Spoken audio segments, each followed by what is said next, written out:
Hello there, welcome to Talking Balearics with me, Martin Makepeace, in a very sunny Ibiza. And me, Richie Bryant, a very sunny Mallorca. Summer's here, Mark. It is, Richie, is with a bang, isn't it? Because I've been travelling a lot, as you know, in the last couple of weeks, and every time I've come back to the island over the last 14 days, it's getting steadily hotter, and it is an absolute cracker today, Rich. Yeah, beautiful. And in fact, Mark, I was on your island at the weekend. I believe you were. How was Ibiza? Ibiza, yeah, well, quiet actually, to be perfectly honest. Not a lot going on, but my son had a football match over there. Yeah, I travelled and it was great. I really enjoyed it, actually. It was a good day out. Did you come on the flight in the end or the boat, Richie? Yeah, I flew over. Yeah, I flew in the end. Literally left it to the last minute. But, with our resident discount, it's really, really cheap. It's great. Did you notice a distinct difference between Mallorca and Ibiza? I mean, sometimes you forget how quiet the other islands are. Was it noticeable? You also forget how small the airport is in comparison as well. I mean, it's yeah. But look, I think definitely bigger. I mean, I remember Ibiza Airport to be a lot smaller. I can't remember the last time I came to Ibiza, to be perfectly honest. It was a good few years ago. So the airport's definitely bigger than it was before, but still sort of quite quiet. And in the end, I ended up getting the local bus actually from outside. I thought, I've got plenty of time to spare, and from where I was going, it cost me about €3.50. So it was perfect. I wasn't going very far from the airport anyway, so yeah, it all went very well. No, I mean you came to watch your son play football. When I go to Mallorca to watch my son play football, I love the buses in Mallorca are fantastic. Unfortunately, the local transport in Ibiza is nothing like Mallorca, but you can get around.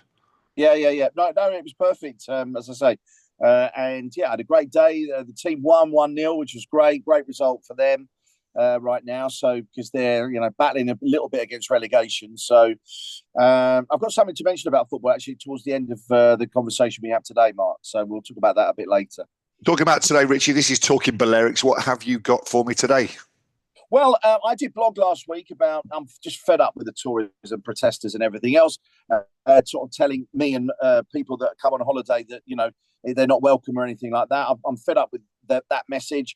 I think they shouldn't be targeting the tourists. The tourists have nothing to do with this particular problem of housing and everything else. So it's a subject I just want to talk about because it's also been mentioned by the president of the Hotels Association here as well.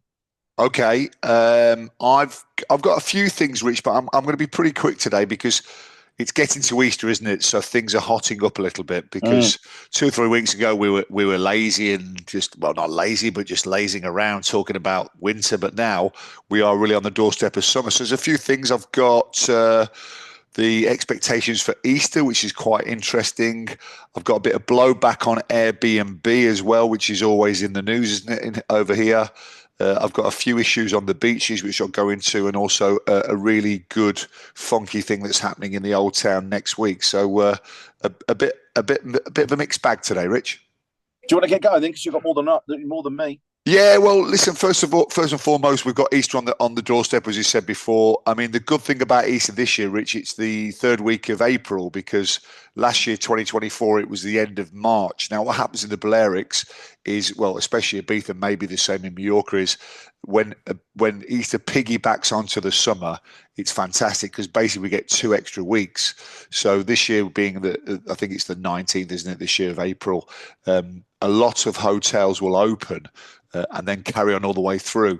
So if it's at the end of March, then often they won't open because it means that they have 4 days in March or at the start of April. And then there's this 3-week dead period, isn't it?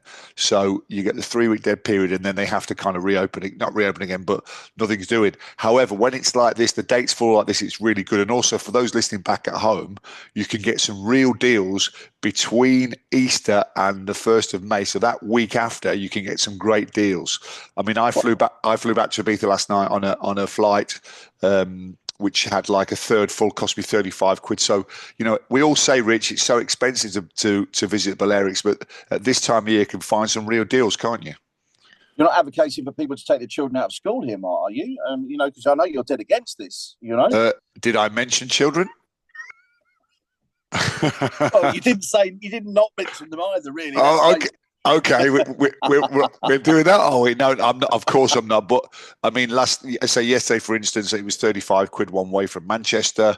You can get hotels in town for 50 quid a night, so you can have 3 or 4 days in Ibiza at this time of year for very, very little. And I've got to tell you, Easter, late April, Easter, early May, for me, the best time to visit the islands, Richie.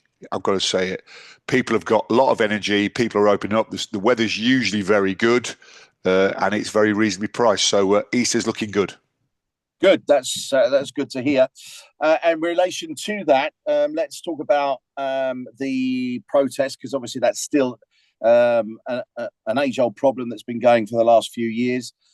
People protesting about the fact, obviously, that homes are unaffordable. The island is over busy. Well, not just us, all islands, and I think this is sort of spreading out towards the mainland and into the Canaries as well. But the Hotel Association, the president of the Hotel Association, he's a guy called Javier Vich, at the recent ITB Tourism Fair in Berlin, created a stir by insisting that Mallorca was not overcrowded, and they were and where overcrowding existed, this was confined to streets in Palma, he said. But he admitted that the hotel industry in Mallorca is an easy target, and it was therefore easy for reports to focus on one thing, that the island was not overcrowded. What I really meant to say was the island isn't overcrowded or subject to collapse across the board throughout the year. He points out that there are obviously busy areas such as Estrenc, Cala de Moro, Sa Calobra, Formentor, Soller, and downtown Palma. But if you ask me if Peguera or Santa Ponsa are overcrowded, the answer is no. And the same goes for Cala Millor, Cala d'Or, and Playa de Mura. I totally agree. I mean, where have the protesters been for the last 6 months when we've not really been doing too much? They should have been carrying on protesting, in my opinion, if this is their problem throughout. And this is a successive failure of governments not putting enough into housing and housing. Well, you've got the same problem in the UK, I know. Do you know what I mean? And not making it affordable for people to get onto the ladder. We know the rents and the prices of rents are a major problem. You're in that game, so that is a problem as well. And something just needs to be sorted. But how it's going to get sorted, I really don't know.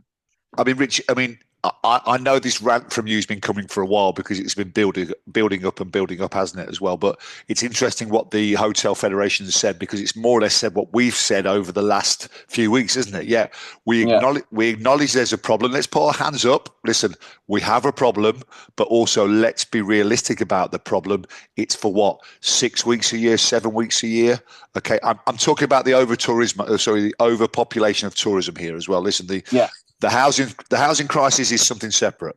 Okay, let's put them in there in the order. The most important thing, I think, in the Balearics at the moment is the housing crisis. We know that, because if you can't house staff and you can't house people, then you haven't have a fully functioning administration.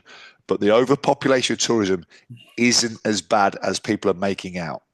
But if the tourism model here in Mallorca was very similar to that in, say, the Canaries, where it was a 12-month model, there wouldn't be such pressure on July and August, or June, July, August, September, as there is right now, because people have to make their money in those months. And so they don't care how many people come through the door. They want as many people as at all possible. But if you spread that number throughout the course of the year, give businesses a bit of a tax break or a social security break in the wintertime to stay open, keep people off the paro. Because I'd love to know the figure that we probably pay for most of it anyways for our taxes, but how much the government pay out in unemployment benefit for people in the UK, how much we pay out every winter on paro, and to see if that figure wouldn't be as much if we but we gave businesses a tax break to stay open in the winter and not just employ people for 6 months, because that is the problem that we've got. And I do agree with what the hotel president said, but I would also say to some of the bigger hotel groups, they have this situation where obviously it suits them to be open 6 months here and then to take quite a lot of staff where they do off to the Caribbean or wherever to work in the winters in the Caribbean. I'm not too sure about that. I think that that could be done here. You've worked, Benidorm, Mark. Benidorm, I've been reliably for Benidorm. It isn't as busy as it used to be, but it's still a lot busier than it is here over the winter time. And also, it's a genuine 12-month season over there, Richie. Yeah, yeah, and it has exactly the same climate as we do. Exactly, that's the point I was going to make. They have exactly the same climate. And towards, for instance, in March, when you have something like Cheltenham, you have St Patrick's Day, you had the end of the Six Nations, and you had the Carabao Cup all falling in 1 week. What a perfect week away that was. Benidorm absolutely milked it that week. So why couldn't they come to Mallorca? Mallorca was dead in that week of Cheltenham. It was absolutely dead. And people are saying to me, I'll never come here, I'll never come here. But listen, I nearly swore there. I'm really sick and tired of people telling me what can and can't be done. Give it a go. Come on, people. Give it a go. I think the problem we've got, Richie, we've got a business model which was great in the 80s. Yeah, everyone comes in the summer, everyone closes down in the winter, everyone comes in, it's able to get a house, able to get a job as well. I think 80s and 90s it worked well. I think during the noughties it started to creak a little bit. During the 10s it was really struggling, and during the 20s it's shot, mate. It's absolutely gone. The business model that we've got at the moment. We're a victim of our own success in the Balearics. We've got such an amazing place to live that everyone wants to live here. Great, listen, fantastic. Everyone wants to live here, but we can't have both. The thing is, it's almost impossible to have both. You can't have this thriving population which wants to have a great life, but no income. What brings the income? The tourism. Okay. Now, I've written about this so many times in my Man in Southam blog, is that it's a chicken and egg situation. Who comes first, Richie, the residents or the tourists? There you go. It's an age-old question. I know I've asked you this before. What comes first? Well, to be honest with you, residents really should come first. Of course, I get that. But the resident population here in Mallorca, I don't know what it's like in Ibiza, but the resident population has grown by between 20 and 30% over the last 20 years. So, we've gone from nearly 700,000 to nearly 1 million now. Do you know what I mean? And I interviewed a guy, he's a guy called Brad Robertson, who's a great guy. He runs a company called Save the Med. They look after coral reefs, etc., and how the island should be looked after. And he basically said to me, Richie, he said, there's too many people, residents, too many people. Yeah. It's not the tourists. He said, obviously, the tourists is a problem. I get that. But there are too many residents living here. Yeah, but Rich, I would. I'm not going to take issue with you, but I get what you're saying now. My feeling is that I agree. 30 years ago, it was about the residents because we lived here. Yeah, we were the originals or whatever. But we've now got a new wave of resident coming in, the kind of non-doms or the digital nomads who move to Mallorca or Ibiza because it's a great place, and then they get annoyed because there's so many tourism about them. They start kicking off saying, oh, well, we want a nice quiet life. But how do you think we arrived at this situation in the first place? Through tourism. So I really believe we need to take care of both of them, and you can't have overly focused on tourism. You can't be overly focused on residents. We have to coexist, and if we don't coexist, maybe not so much in Mallorca, but in Ibiza, as we saw during those times from 2020 and 2021. We don't mention the name of what happened, but we really struggled. I mean, it was great. Ibiza was an amazing place. Oh, the beaches were empty, and the restaurants were you could get reservation anywhere, but no one had any money. So we're all skint. So you're going to have to come up with as you said, the local government, the central government, the Balearic government are going to have to come up with a plan, because it isn't going to get any better. And those dissenting voices, those doctors and those kind of high-end people who like to chip in and they've got these followers, it's a very much a minority, but it will grow, Rich. It will grow. No, I agree. Good rant, good rant though, mate. I like that. Good rant. Yeah. Yeah, but I think it needs to be said. Rich, I think me and you have to. I know, and maybe just I might be promoting us above our pay grade here, but we have to be the voice of reason through this as well, because I think there's a lot of people out there who might just cower to these people. We've got to say no. We have to fight back against them. Okay, Rich, what else have I got for you? Right, okay, just a quick one about. Let me have a look. Airbnb. Now, how's Airbnb received in Mallorca? Well, it's received, but obviously some of the places aren't licensed. So if they're not licensed, there's your problem. Do you know what I mean? There's your overcrowding. Listen, I don't think it makes a huge amount of difference to the overall numbers, because quite a lot of the numbers go into hotels and apartments, etc., etc. But if it was regulated properly and looked after properly, then I think everybody would be a little bit happier.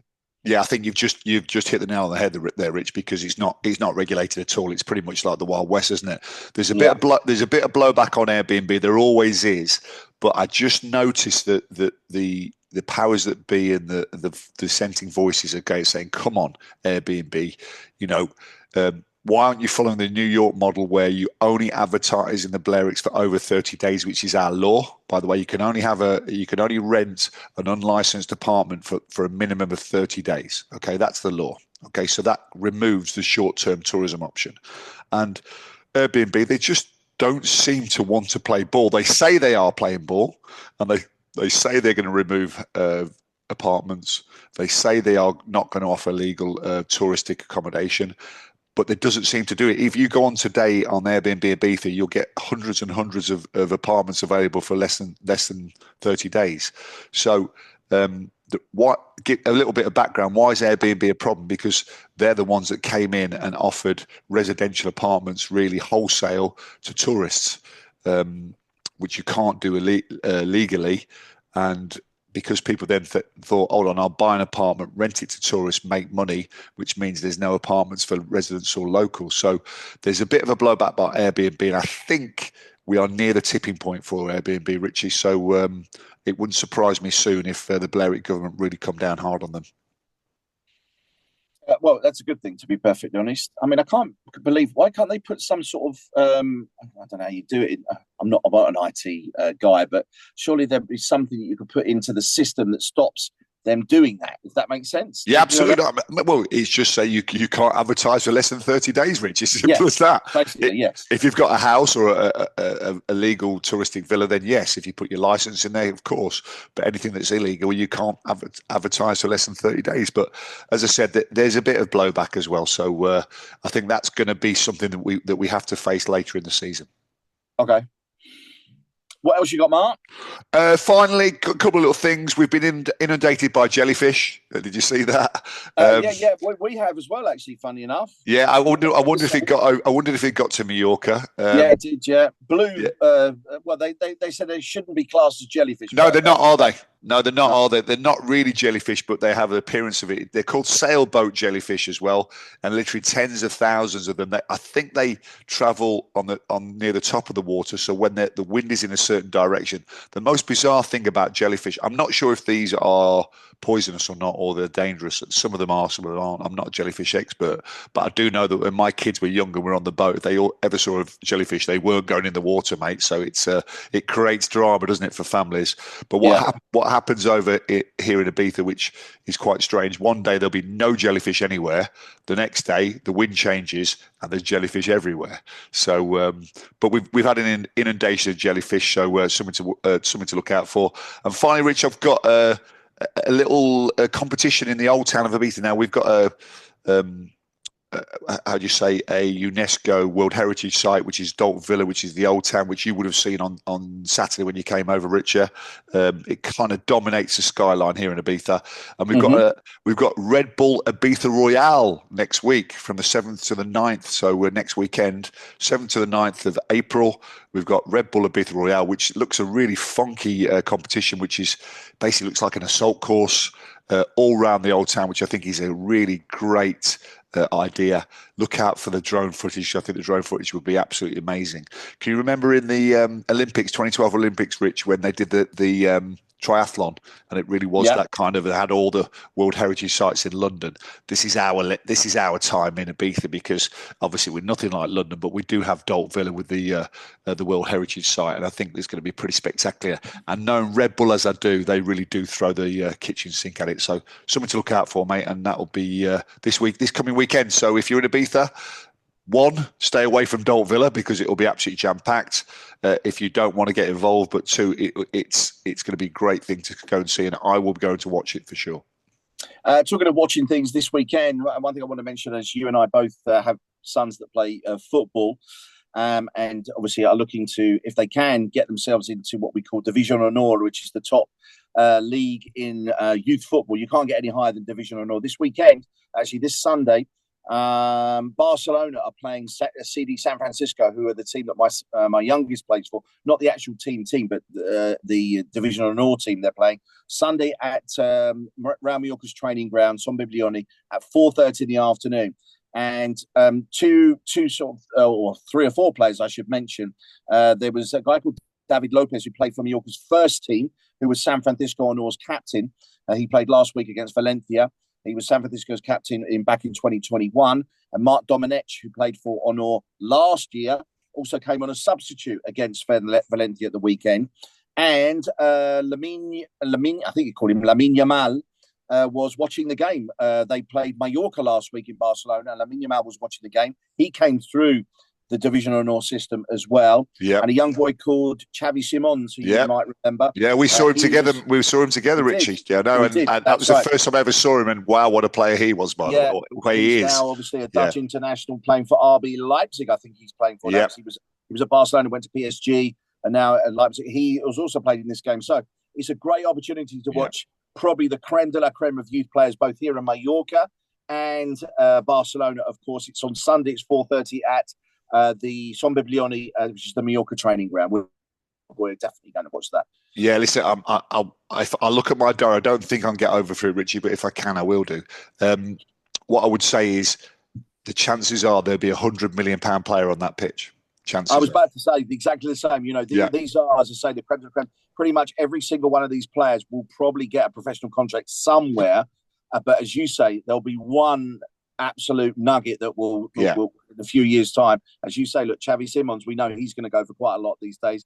This boy, David Lopez, great player. Mark Domenech, he's a great player for Mallorca as well, who all played for San Francisco. So it looks like youth football is thriving right now, particularly on this island. And I know, obviously, I was talking to you about a boy who was playing for Udi Ibiza at the weekend, who's used to play for Port Maine, who's obviously your local team as well. And I think I'm right in saying he came here for a summer or for a season. He was in San Francisco, mate, but he couldn't settle. It was one of those things where, you know, a lot of the small islanders, they go to the big island and they can't settle, mate. So he's back. And Kenai Lopez, he was he played against Barca a couple of times and he was the best player on the pitch. But I have to say he was the best player at the weekend, to be honest with you as well. He's a very, very good player. He's industrious, isn't he? Very industrious. Yeah. He's a bit like he reminds me of like a quarterback. He comes back, takes the ball off the defence, and he can hit a pass like you can't believe. He's a good player. Yeah, one to look out for, Rich, for sure. Definitely. Great, mate. Perfect. Well done, Richie. Enjoyed that. I'm sorry about last week. Sorry about last week when I was away, but he's always on holiday, this fella. Do you know what I mean? That's it now. I'm done, mate. Done now, mate. Yeah, got it all out of the way. So listen, look forward. Thanks for the morning, mate, and we'll chat next week. All right, mate. Take care. Speak to you soon. Cheers, Richie. Bye-bye, mate.